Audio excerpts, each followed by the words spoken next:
this is your September 2015 horoscope with me, Lada from astrolada.com. We are shooting from the beautiful Italian Riviera and it's probably 40 degrees here. I wanted to take you around the beautiful beach, the beautiful people here, the beautiful mountains around to show you, but I just can't get out from the umbrella. It's so hot and I'm not even showing my face into the sun. So what does September hold for you, Leos? 2015, and that's for everyone who have their ascendant, sun, or moon in Leo.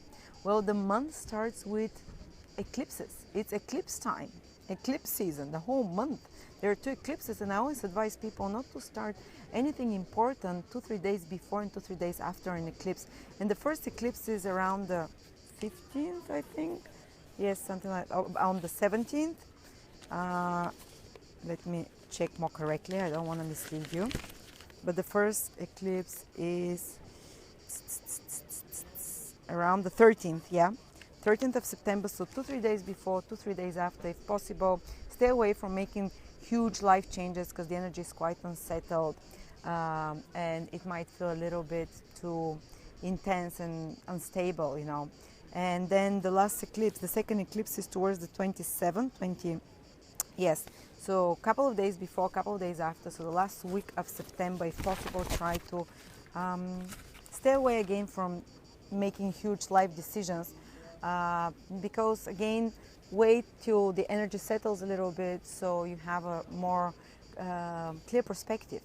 So what's happening? The first eclipse, Leos, will be in your second house, and it's a solar eclipse, so it affects you for 6 months. Maybe it already started affecting you in August and even before that.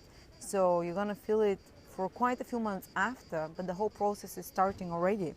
And it's about new beginnings, because solar eclipse is when the sun and moon are together, they're fructifying, bringing like getting together to create something new. The sun and moon, the male and the female principles are together.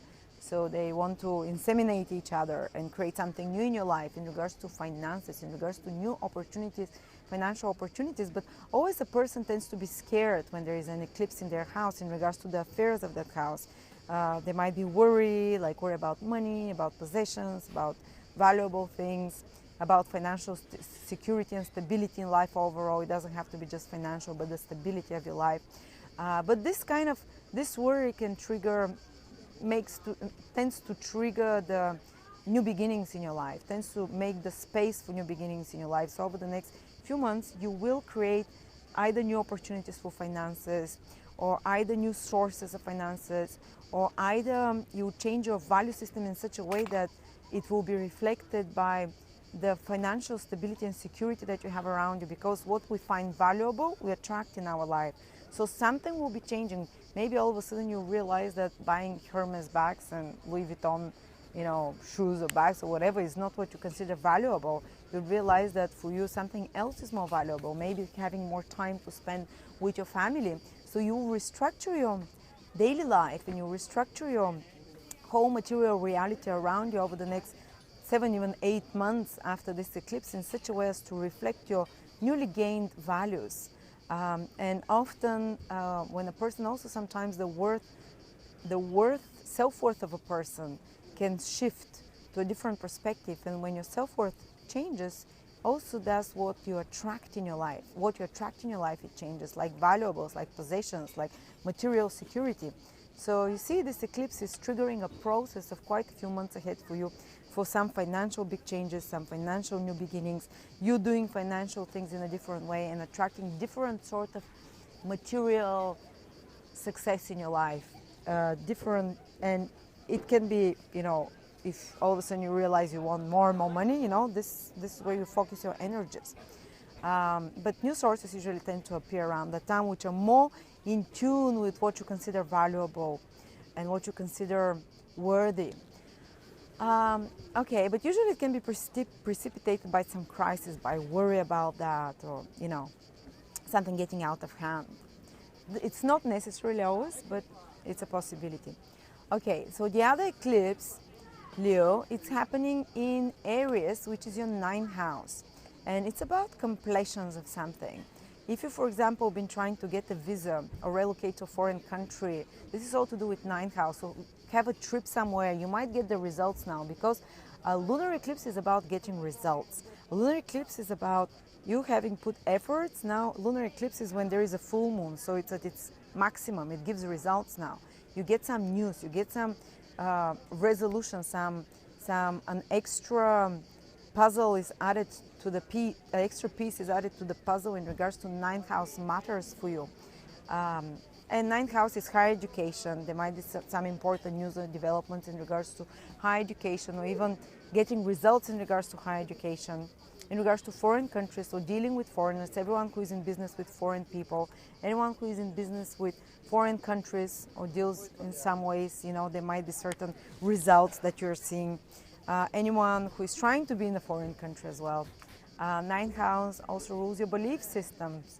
So you might be completing some course of study, either normal study, or there might be completion of you getting illuminated about your belief system, how they impact your life. Maybe you believe till now that money doesn't grow on trees, and all of a sudden you see a different perspective. Someone gives you a different perspective that actually you can attract money without working hard, or something similar. It might be the opposite, you know. You might be always expected that money will come on your lap, and then you realize something changes in your belief system that can make you change your long-term goals and how you see life and how you lead life. Some important mentor figure, like a father figure, there might be certain very important developments in regards to such figures, father figure, mentor figure, professors, or some advisor that comes into your life. It's not necessary to be a teacher or a guru.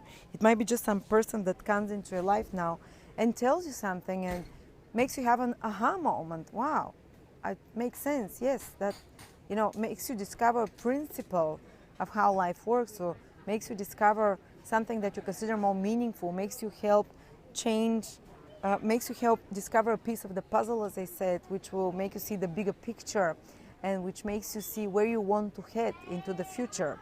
So expect such kind of developments to get illuminated, especially towards the last 2 weeks of September.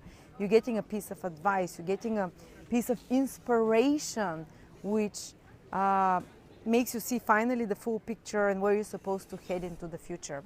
Okay, that's in regards to the eclipses. Now let's see what's happening. What else? Venus is moving direct finally in Leo, in your sign. And from the beginning of September, from around the 5th or 6th of September, Venus starts moving forwards. So if anything got complicated in regards to relationships, in regards to interpersonal relationship, in regards to possessions, because Venus is like the second house, in regards to material, financial situation, it starts getting untangled. It starts giving results. So if you've worked extra hard on something over August and July, if you worked maybe on a relationship extra hard, or maybe you tried to improve or to change a relationship, now the situation is no longer tense, is no longer in reworking. Now it starts giving its fruits. Now you start seeing the results.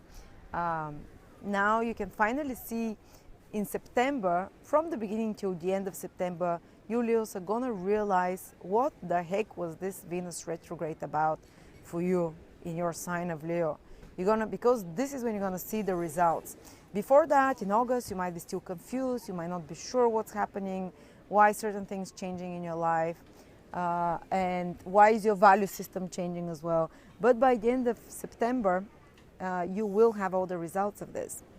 Okay, and last is Mercury is going to be retrograde in your third house, in Libra. So that's about you having, and the whole September and October actually, these 2 months, the whole process of Mercury retrograde is shorter, but the whole process of Mercury staying in your third house lasts 2 months. So in September, October, you have a lot of mental work. Basically, some of you might be learning, refreshing some skills from the past. Some of you might be having to use their skills, all the skills that they've acquired with extra effort, attention to detail. Some of you might be having to brush up on skills. Some people from the past can come into your life, because third house is friends, co-mates, classmates, co-workers, people that were in your environment, maybe neighbors or siblings. You can hear from a sibling, from a relative that comes into your life, reconnects to you. You have a chance to readdress some of those relationships with people in your daily environment, not necessarily your best friends, not necessarily the people you choose to be with, but the people you're thrown in together with, co-workers, flatmates, schoolmates, you know, relatives. We don't choose type of those people, you know, they're just in our environment, the people who sells you, the people who are your neighbors as well. So you can have to re-examine those relationships and see them from a different perspective and maybe change something in them. And also third house is about communication, negotiation. You might be leading some important negotiations, conversations with people over September, October, arranging some business. Arranging some business using your organizational and management skills very intensely. Sorting things, planning. If you're in media, if you're in teaching, if you're in writing, if you're in communication, if you're in any kind of business with commission where you are an intermediary, you get very busy. When you are in marketing, in advertising, in administrative kind of jobs, these are all third teaching of some sort. These are all, like me as well, doing those videos, reporting. You will get very busy, Leos, with doing such things in September and October. You have to edit some of them a few times, re-edit them, take your time, pay attention to detail. You might have to come with a plan B, but by the end of this process, by October, you'll have a really well-finished product. You'll have, usually people get so busy during the 2 months of the whole period of retrograde. They, almost everyone I know, especially who is more productive, especially who is involved in business in some sort, they come up with some new deal or project that they have to work extra hard on it, revise it, re-edit it a few times, and by the end of Mercury retrograde, by October, you get very good results if you've put the necessary efforts. If not, you come up with a half-hearted project, but you're given opportunity now for such developments. Okay, so this is what's happening for you, Leos. Thank you very much. Hope I was able to help. Subscribe to my channel, and I'll see you next month.